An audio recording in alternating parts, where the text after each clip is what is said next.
it's going off in the entire apartment building. Or maybe it's going off for a different reason. It's a coincidence. No, it's not.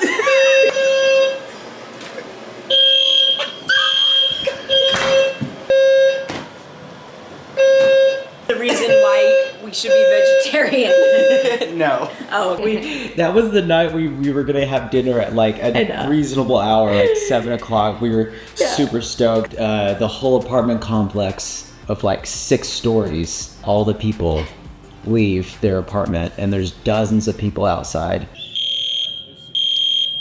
Oopsie. Our criminal instincts is we flee the site. So the firemen came. They are doing their fireman duty, and now I'm scared that we're going to get in trouble.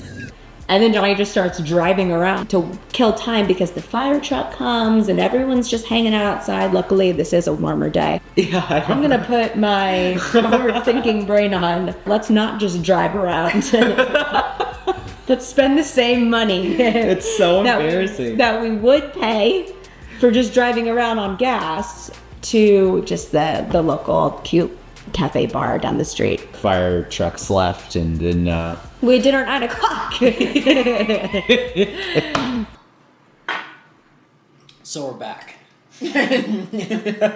We might be hearing from the manager Tomorrow. tomorrow. But these steaks are pretty good. I think it was worth it. Or that.